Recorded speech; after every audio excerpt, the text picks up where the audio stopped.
Previously on the drink sustainability. Really quick, cheers to the environment, Yeah, though. thank you very much. Thanks again for being here, man. I appreciate you having me.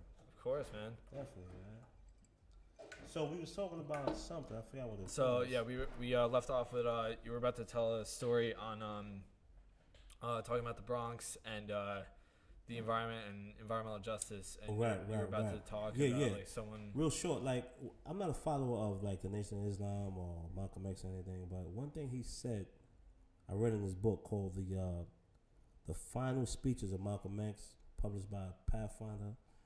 I think it was 1981 or something like that. But it was 2 weeks of speeches he gave leading up to his death, and they took these speeches and put it in the book. And one thing he said was when he was in Harlem, and Harlem was going up, and they had a riot and everything, and he would go to the UN, and the African ambassadors or whatever these guys were, they was there. He would ask them, "Hey man, I know you see on the night news of these, African Americans being water hosed and dogs sick on them, and you guys ain't trying to help us out." And they told him, they said, "You know what, Malcolm, you making this a civil issue when you should make this a human issue. A human issue." And Malcolm at that time was like, according to the book I was reading. And that's when he created the Pan-African, whatever the case may be, organization. Yeah. But why I bring this up was because then he started getting help from people that he didn't even think about. From France and all these other people. They started to help him. You know what I'm saying? Because he took it from being a civil issue and made it a human issue. And what I mean by civil, it's like you focusing on like one group of people. But when you make it a humanity type of thing, then you get the support from the world. And that's how I see environmental justice. When we look at the people that can't fend for themselves and we make it an environmental injustice to them, why should they always have the sanitation processing center? Why should they always have the Con Edison substations and all this stuff that's always in their community? The reason why it's in their community, because the land is cheap, so the rent is going to be cheap for these people, and these people don't have a voice. Remember we talked about the 5 classes? Upper class, what is that? Middle class? middle, class, upper, middle, lower, middle, whatever. Yeah, and those upper class, those Warren Buffett, all these guys, the 2%ers, the 2%ers, the 2% of, but they own 70% or 80%. I heard in some cases of the world revenue, revenue. Yeah, you know what I'm saying? Yeah. Even during the recession, these guys is making 40% increase, right? Well, yeah, because it didn't affect them because they also have like numerous streams of income for themselves, and it's like, when you only have one stream of income for yourself, and myself or yourself, all of a sudden that gets tied. You're no doubt. And guess what? Not to be so blunt, but you're fucked. That's right. Straight and up. then if you have like one stream, then all of a sudden you have like 3 streams of income. God forbid one gets shut off, you still have 2, so that you have almost like a safety net in a way. Yeah. And you know what's crazy? When they talk about the wall, right? Everybody's not thinking about who gonna get the contract to build the wall. It ain't gonna be a minority contractor. It ain't gonna be the average Ted with his little company, getting the contract. It's gonna be this guy, homies, his bank robbing friends. I call them bank robbers because that's what they're gonna do, rob the bank. And they're gonna get that contract, that government contract. You know what I mean? He saw what he was gonna get out of the little, the little budget. All right, 1.5. Okay, now I'm gonna get 8 million. Yeah. And he gonna give that contract to his boys. All the presidents practically did that, man. When they went, every time they go bomb a country, boom, boom, boom, boom. Who get that contract? Who get the security contract? These guys eat. It's like who develops that plan or anything like that, and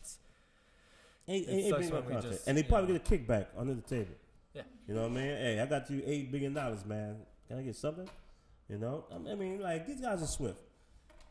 You guys are swift. So I think that's what the big thing is about too, because everyone's saying that the smuggling, the drugs that came across the border is at its all-time low, right? even though I am a true believer that one is one too many, you know what I'm saying? And so I use that theory when I'm doing my work in the street. If a youth get lost, he get hurt, one is one too many. You know what I'm saying? But, back to the environmental injustice, I think that the green industry could definitely be a tool to help curb that when we focus on that, help beautify the neighborhoods and give these people a shot, And so, I'm definitely glad to be here to talk about it. I'm glad you're sharing your story with us. This is honestly insane. It's incredibly insane. Yeah, but it the way you're talking about spreading the word and everything like that. It's just like I used to work for a nonprofit organization as well called Clean Water Action. So shout out to them really quick. Okay. They deal with surface water and making sure. Actually, I should really connect you with this woman, Kim Gaddy. I'm actually have her on the show next month, I believe. Okay. And she's all about the environmental justice side of Clean Water Action. She's actually up in Newark. Newark. Yeah, Newark. Nice. Yeah, so she's doing a lot of my work. My daughters there. live in Newark too. Yeah. Big shout out to my daughters over there. Right. But yeah, it's like this one slogan. I want to say it's a slogan, but it's like pretty much their motto. And it's like, they're no, it's okay. That's okay. They are making a difference one door at a time or one person at a time. Yeah. It's just like you guys, how you guys are like, you're making a difference teaching one person at a time. Yeah.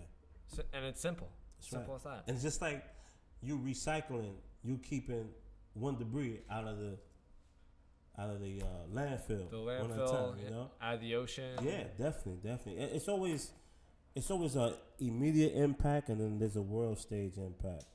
And so a lot of times when I'm talking to the young people, I show them that, let me find out when you got up this morning. Let's do a carbon footprint real quick. When you got up this morning, let's see on my phone too. Yeah, right. So let's see what you did this morning. You got up, turned the light, right? You use some hot water, brush your teeth, boil some water, iron some clothes. Using a lot of energy.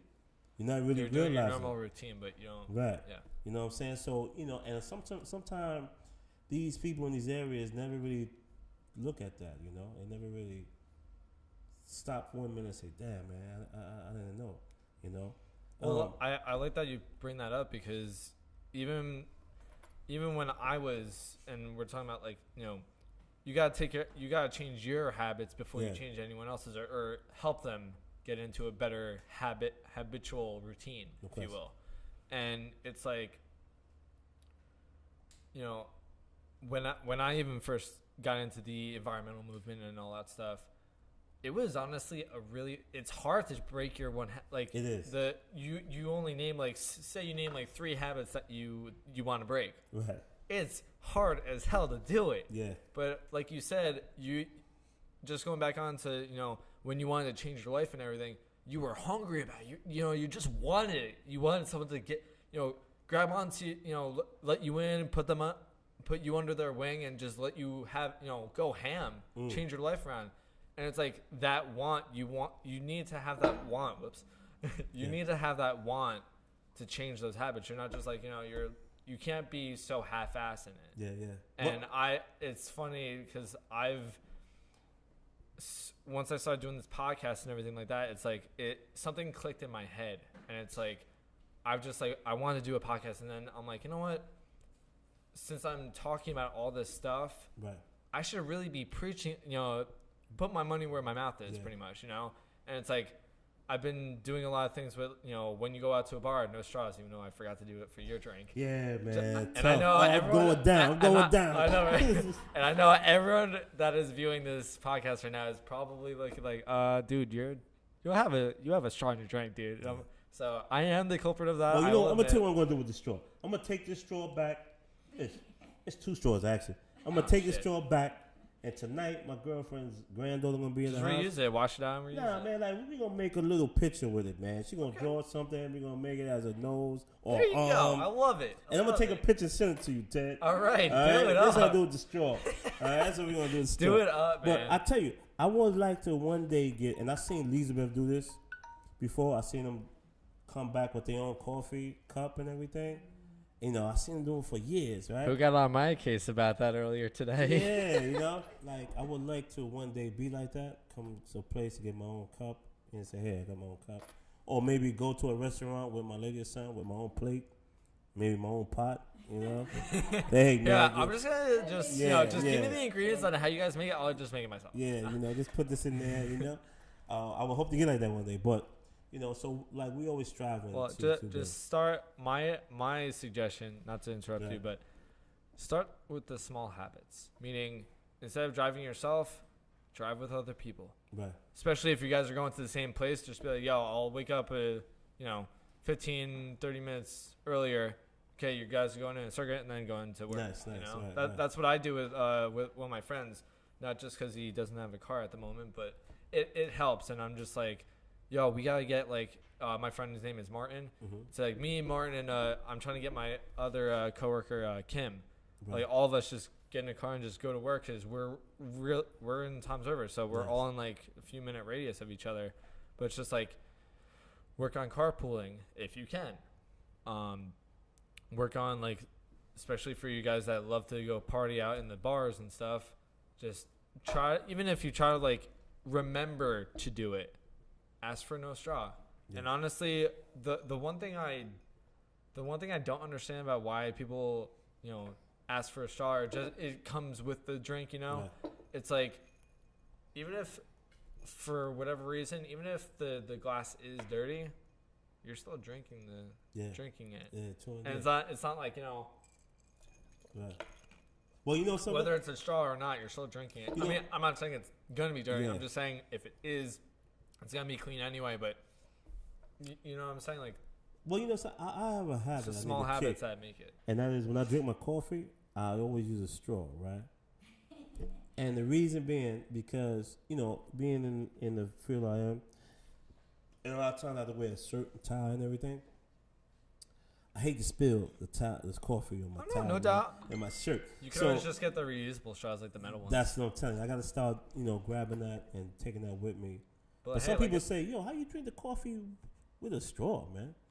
And I was like, you know what, bro? It's an art that I was able to do after. Yeah, get on to my level, bro. Yeah, when it's hot too, and I do it on purpose. When they give me the coffee, you drink it like it's magma, like hot. This.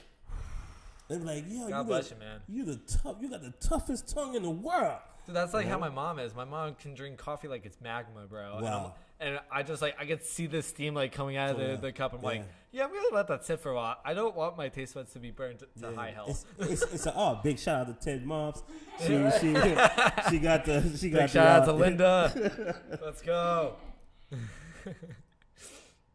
Yes, Ted. But Ted, I hope that one day you can invite me back to the show. Oh, of course. Because there's so many things that the green industry has changed my life, man.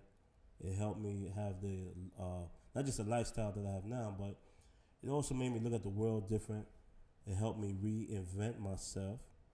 It put me in places that I would never have been if I would have been doing something different. It made me look at that, I can change, man. Change not just me, but the people that's around me, I had no idea. That has to be an amazing feeling. It's an incredible feeling, man. And I tell you, when I was behind bars, I didn't know where my life was gonna go after. You know what I'm saying? If I ever got my number was ever called. I remember seeing a guy with gray eyebrows, right? Because he was in jail so long, he had gray eyebrows. And I was talking to him, but I kept looking at his eyebrows. And he was like, yo, man, why you looking at my eyebrows, man? I said, hey, bro, I don't want to be like that. I want to get home, man, before my eyebrows turn gray. You know what I'm saying? Because I had lights out. I had a death sentence for the drug trafficking. So that was like a motivation to me, Back in 1999, you remember Y2K? Yeah. Y2K, everybody's like, oh, man, the world's going to end and everything. Well, at that time, I was trying to take over a prison, You were trying to take over a prison? Yeah. How the hell do you do that? Well, it was a collective effort. A lot of people. Okay. It wasn't just me. So it was for some of the wrong reasons. You know, but it was like everybody was getting together at the time. You know, the white guys, the Spanish guys, the black guys, and if you ever know anything about prison, the prison was very segregated. You know, if you're from Jamaica or one of the islands, you stuck together. You're from one of the Latin American islands, you all stayed together. If you was white, you stayed together. So it was very, you know, segregated like that. But at this time, the Y2K was like the first time when all these guys had got together. And they was like, hey, man, we got one cause. Stop all the abuse, all the, you know, the way they pimping our family. Another thing, too, when I come back on the show, we're going to talk about poverty pimping, too. All right. That's with grants and how community-based organizations get money from the city and the state, but they don't do what they're supposed to do for the community at large. So we're going to talk about that, too, about poverty pimping. That'll be a nice show. Well, before you leave, we'll get that. We'll jot get that jot cool, down. Cool. So, but we all got together. That was my first time being introduced to something like that. You know, everybody de-emphasizing their differences and emphasizing what they had in common, right? That's awesome. Yeah. So what I want to say, and it was strong too. It was very strong. And so I wound up going into the box for a year. Damn, that's what we should do for our freaking society. I'm trying to tell you, my brother. So this is Sorry, how the green industry. This is how the green industry is. We got to make sure that we keep the green industry the way it is, as far as no color barrier, before it turns into that. Before these people find a way to turn that into a segregation type thing. You know what I mean? Yeah. So I mean, you think about, like, you know, the Middle East, they're fully segregated gender wise. Yes. And it's like we're pretty much doing the same thing. We're like no better, but I think it's more emphasized over there. Well, no, I shouldn't say more emphasized. It's more, I guess it's more shown, in a lack of a better way of putting it, because actually no, you know what I'm gonna say? They talk about it more over. I feel like we talk about it about that of them, and it's like we don't like to talk about it here, because as soon as you start talking about it, all of a sudden everyone's like looking at you weird and giving you dirty looks and stuff, and it's like, okay, maybe I should shut up about that. Right. Like, you know what I'm saying? Well, so I tell you what I think the issue with and thank you for bringing it on your podcast. With what I find over there in the Middle East and other places alike, even in Africa too, like they real strong on their religion, right? You know, religious type of things, right? But the same token, they incorporate their culture with the religion, and that's where they mess up, because then they come with some whacked out things that the religion don't even do. You know what I'm saying? They incorporate their culture, and they segregate. They put all this stuff in it, and they're just whacked out, man. You know, so I think that's what we got to make sure don't happen in the green industry, where these people come up with all these things, man. They got no place in the green industry. You know what I'm saying? Green is supposed to be clean for the community. Yeah, true indeed. And the community is what? You know, the women, the children, the babies, you know, all that stuff is in there. You know, so, I really look forward to having some good milestones. You know, I sent you something the other day. Well, I think I sent it to Heather some months ago. I won this award one time, like last year, I think it was. It was like the Manager of the Year award or whatever it was. You know, and that was the first time that, on a nice stage, I was like recognized for some of the work I do. That's awesome, man. It's one of the most gratifying things that I can have in my life. And then I see my daughters doing their thing, you know, really doing their thing.